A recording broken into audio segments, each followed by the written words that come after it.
Father Mariano Ruiz, missionary in United States. Today, June 1st, 2024, we celebrate the 8th Saturday in Ordinary Time, and we take the Gospel from Mark. Jesus and his disciples returned once more to Jerusalem. As he was walking in the temple area, the chief priests, the scribes, and the elders approached him and said to him, "By what authority are you doing these things? Or who gave you this authority to do them?" Jesus said to them, "I shall ask you one question.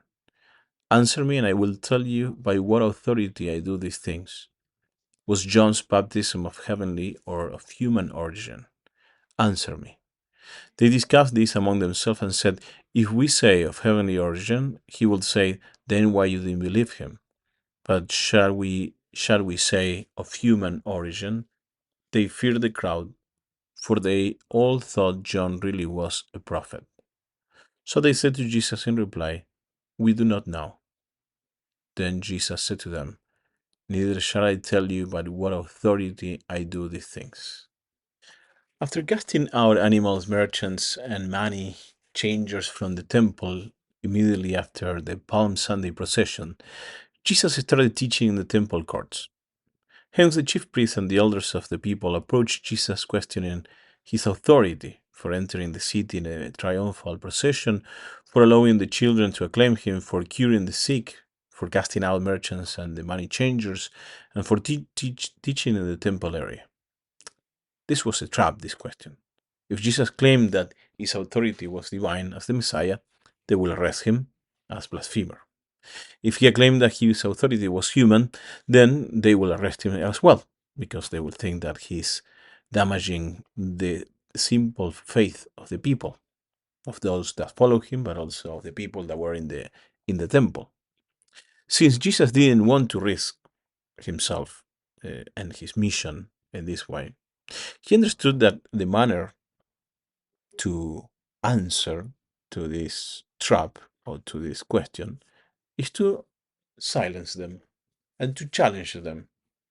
He challenged them through a counter question, one that seems that it will give the right answer. He brings the image of John the Baptist and his message. He says, "Was this baptism from God or from man? Was this divine or human?"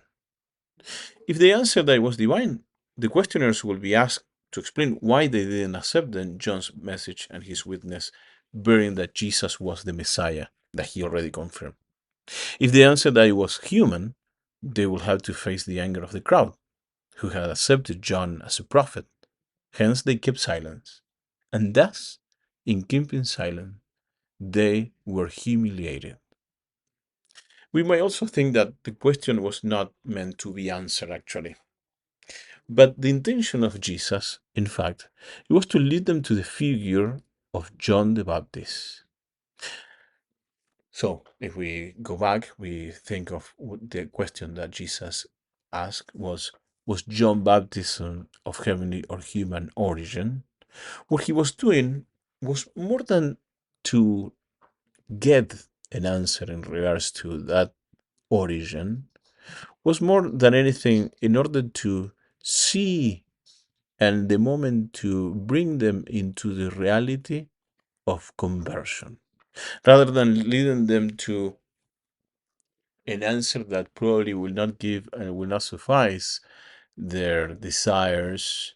In fact, he wants to move them, to challenge them, to understand that there was a need of conversion in their hearts.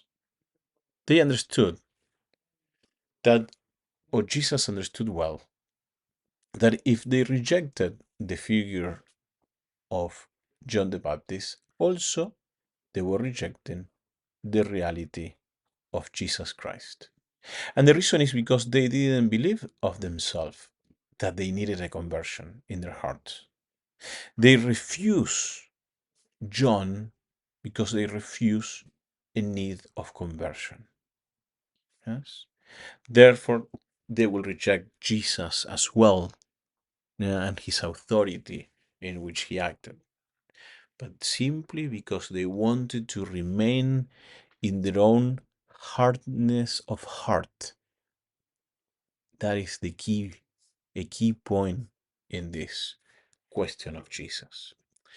St. Peter Chrysologus help us to understand the response or the question of Jesus. Why? Because the figure of John the Baptist teaches about authority. When John the Baptist teaches, Peter Chrysologus says, he teaches with words and deeds. He is a true teacher who shows by his example what actually he affirms by his tongue. He makes wisdom a teacher, but his example gives and his conduct gives authority. He teaches by works, yes, and he wants to truly instruct others with them. He wants to teach with words that are wisdom, but when he actually makes them a reality, a concrete deed, he is teaching them virtue. Thus, we acknowledge here the link between authority and the teaching, between true knowledge and virtue. And this is divine, not human. Therefore, when we hear the need of conversion from John the Baptist, he's giving them the highest reality of heaven, the need to convert because the kingdom of heaven is at hand. Because the kingdom of heaven is at hand, and the need of conversion. The kingdom of God is among us. Jesus himself is present. They will reject them, Jesus, because they thought of themselves of no need of conversion, because they rejected because of their hardness of heart. Let us ask today our Blessed Mother for this particular grace to have a humble heart, one that is of the desire for conversion, one that is manifested in an evident manner through our actions. We ask this particular grace to our Blessed Mother.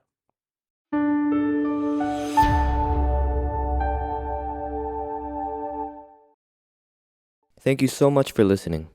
If you enjoyed hearing the gospel and homily, I invite you to share it with someone you know who may also find it rewarding, and also to subscribe to the Catholic Voice channel.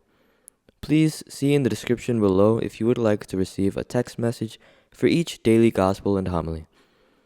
Please also keep our missionary priests throughout the world in your prayers. Thank you, and God bless.